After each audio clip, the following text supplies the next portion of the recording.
Hello everybody and welcome back to another episode of RPG Radio. My name is Winback and today I'll be taking you through another endgame mechanic called Nightmare Dungeons. Nightmare Dungeons are, for all intents and purposes, nightmarish, and there are a lot of different reasons that happens, but they are a very good way to farm gear, farm unique items as it stands, and they offer a lot of more skill-based gameplay, if we're being honest.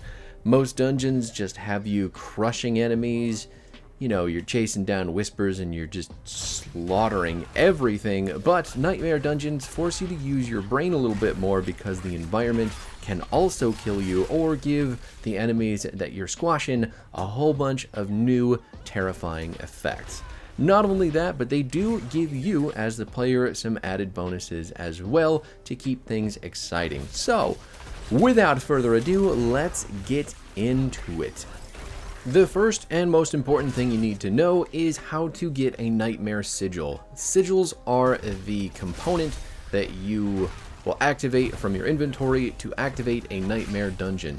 All the dungeons in the game already exist, but only a couple of them can be turned into Nightmare Dungeons, and in order to do that, you have to have that specific dungeon's sigil drop from a couple different things. It can be world bosses, it can be Tree of Whisper quests, occasionally enemies will drop them. You can even pick them up in Nightmare Dungeons that you're in after you use this specific sigil to get into that dungeon. So there's tons of different ways to do it, and after you've completed your first couple of Nightmare Dungeons, you will actually be able to go to the Occultist to make new Nightmare Sigils. So you can create bigger and bigger Nightmare Sigils. Right now, I think the one that we're rocking is only tier 1, maybe tier 3, but the tiers go all the way up to 100, so obviously the higher the tier, the bigger the difficulty, the bigger reward associated with the Nightmare Sigil. So, seeing as how I've only done maybe 4 or 5 of these at the time of this video, we're using some of the ones that we've just picked up from the Tree of Whisper quest. That being said, I do probably have about 2 rows worth of them. I just haven't been using them much because I've been focusing on doing other things, but now that I am a bit more geared to the way that I want to and I know what I'm looking for, the Nightmare Sigils offer a more challenging way and a more opportune way to farm gear. Maybe not as consistent as some of the other stuff because you have to obviously get the sigil, but I definitely feel bigger rewards when I'm doing these Nightmare Dungeons as opposed to, the Tree of Whispers or the World Bosses or the Hell Tides, which do have a little bit of element of, they have an element of grind to them, it feels like. Now, before we talk about too much, I do want to mention as well, once you complete a Nightmare Dungeon, you are going to get access to the Paragon upgrades for completing the dungeon. So, once we get to the end of this dungeon, a big bubble is going to pop up. It is an invincibility bubble, and it is going to act a lot like a Greater Rift from Diablo 3. So if you're familiar with upgrading legendary gems in Diablo 3, essentially this vendor rock thing at the end of Nightmare Dungeons is going to allow you to upgrade your runes in your Paragon board. So specifically, I have one right now called Might that I'm using, and we're just upgrading that with this Nightmare Dungeon XP in order to continue to buff the bonus that it's giving to the surrounding Paragon nodes. You'll see it at the end of the dungeon, but I just wanted to make that clear. It's not just a gear grind when it comes to Nightmare Dungeons. There is also a Paragon element to it as well. Also, another quick tangent, if it wasn't clear, World Tier 2 does not let you do Nightmare Dungeons. You have to be on to World Tier 3, so if you haven't finished the Capstone Dungeon after you've gotten all your Tree of Whispers done and you're up to level 50, you're done with the campaign, do that ASAP, and then you can start rolling the Nightmare Dungeons once you pick up the sigils. But again, you have to be on 3, and then for tiers over 20, you have to actually be in World Tier 4. So from 20 to 100, I think it's 20, it's either 20 or 40.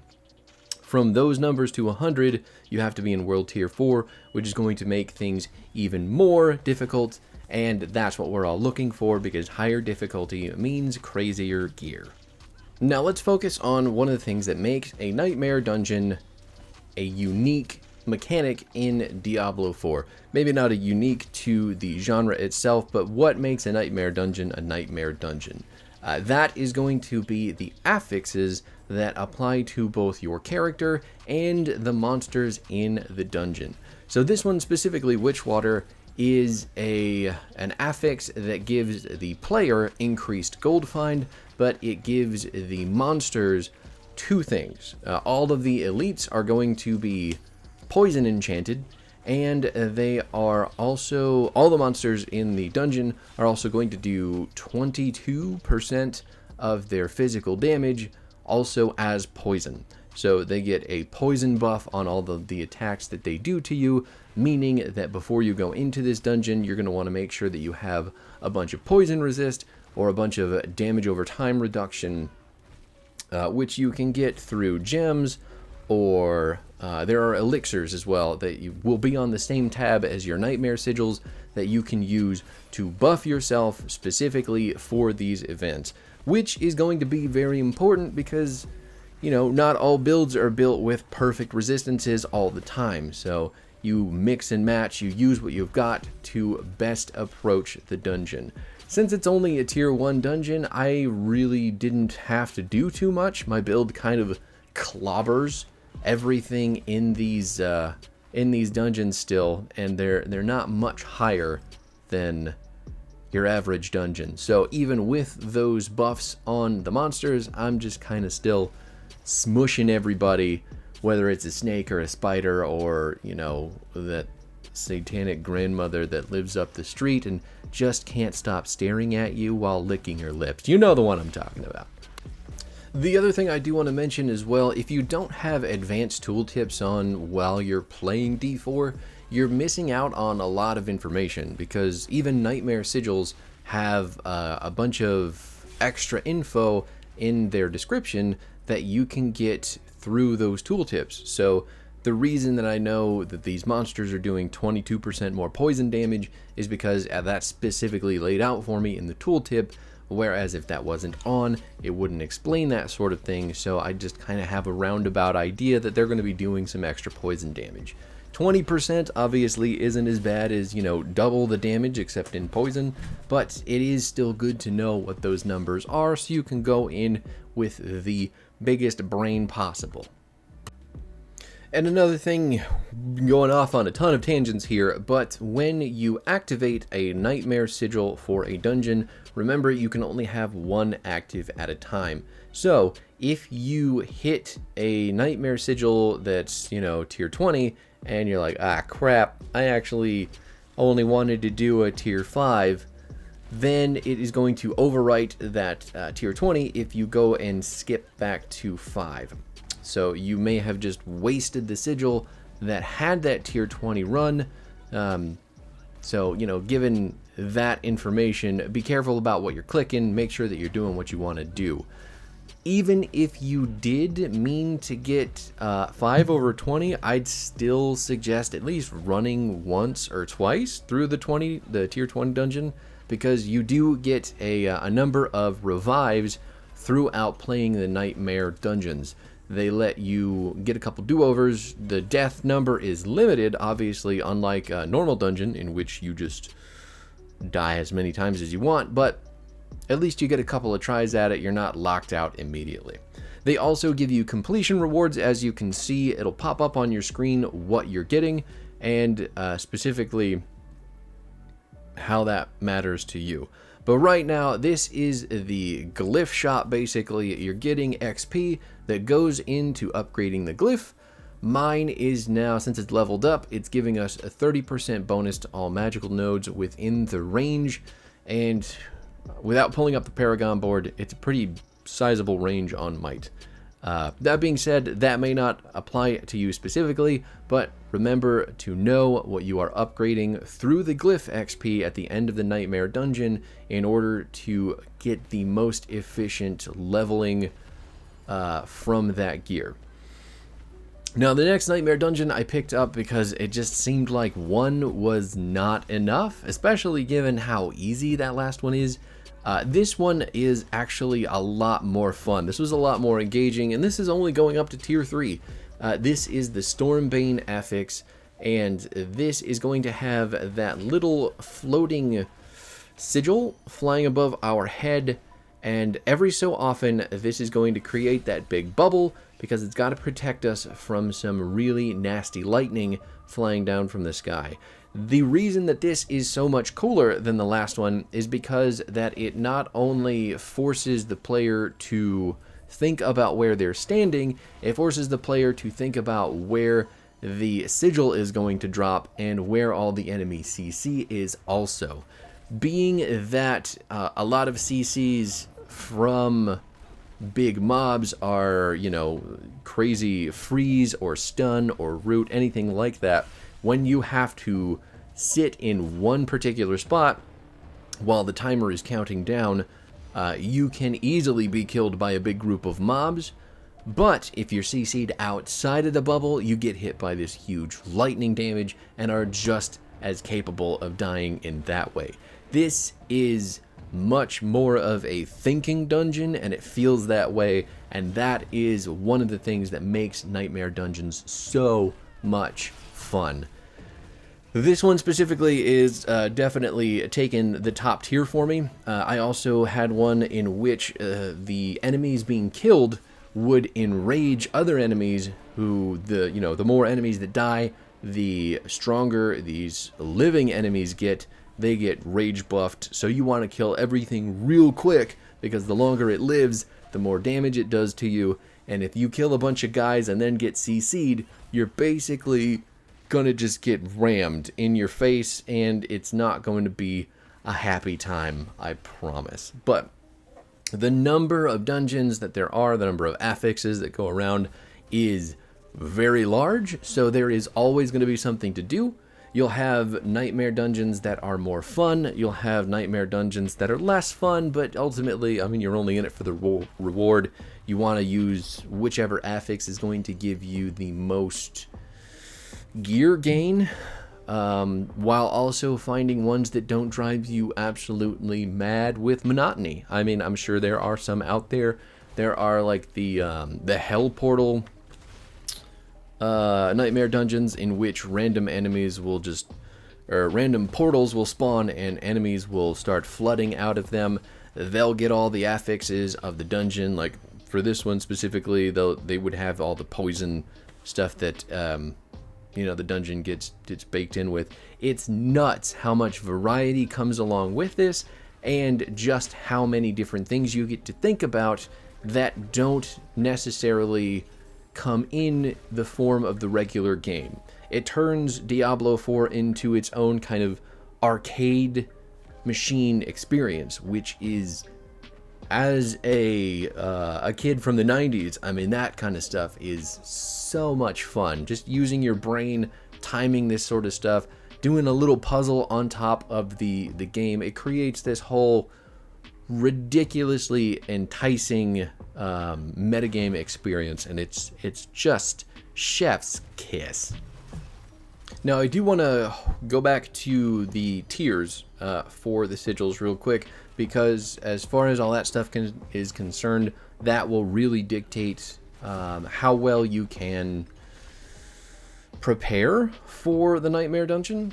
So with tier 1 dungeons specifically, those are going to be your base class. They're basically the lowest difficulty dungeon, and they're essentially the same thing as a regular dungeon would be in terms of enemy health, in terms of how much damage they deal. Their level related to your level is what I mean.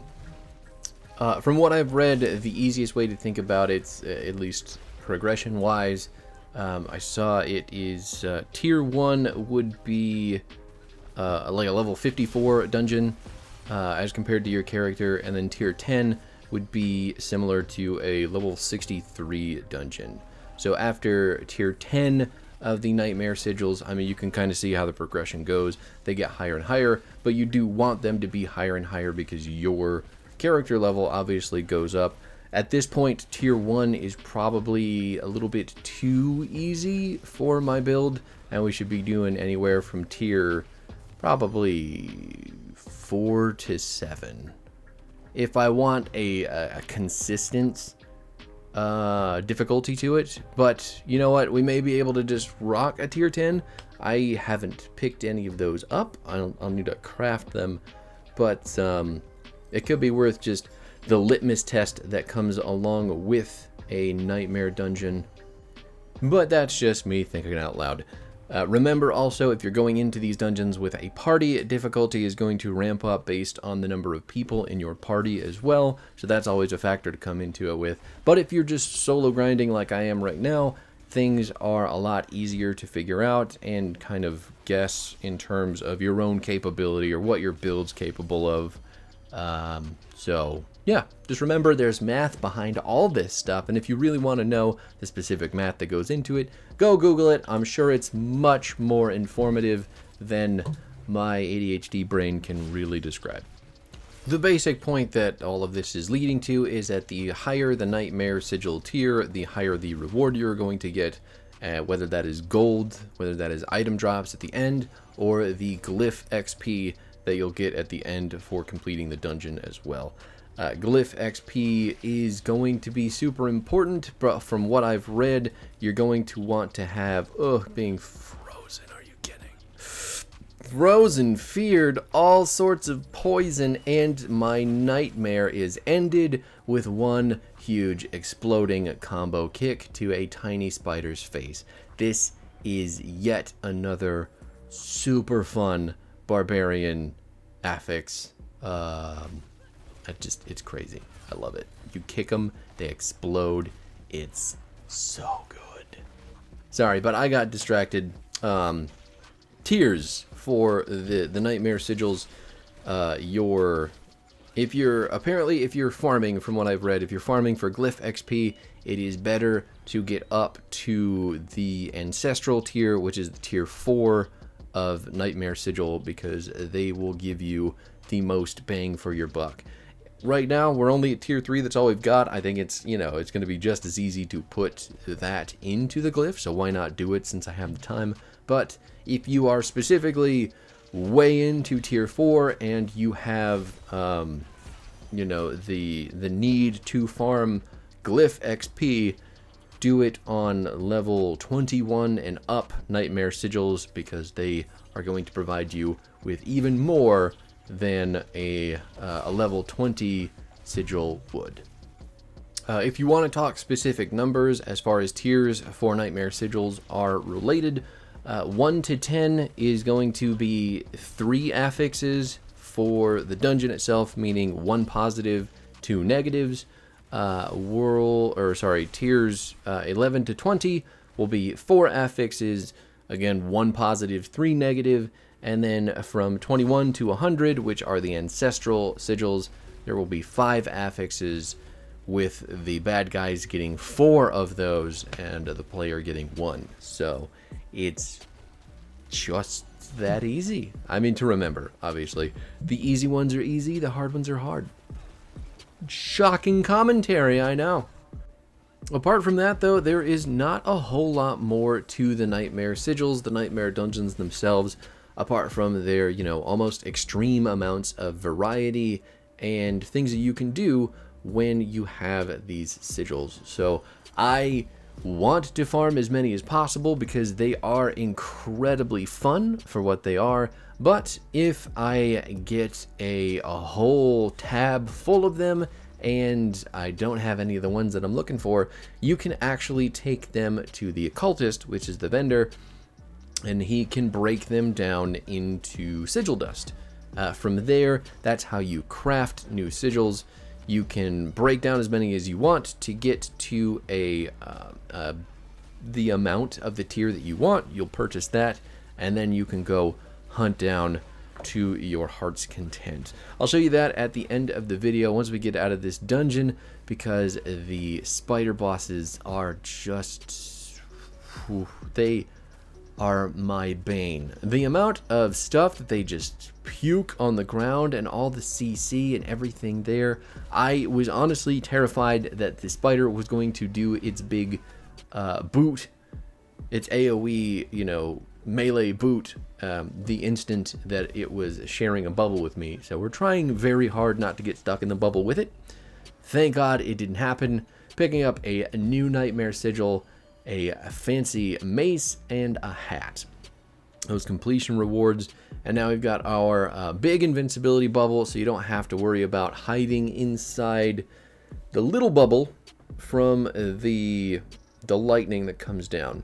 When you go to level up your glyph, when you go into glyph XP menu, this big bubble prevents the damage, or prevents you from dying while you're going through all your stuff. So don't worry about getting murdered while you're looking at a menu in a dungeon. Nothing too big and scary is going to happen there. And here is your occultist menu with all the different tiers that you can purchase, how much sigil powder that you need to do.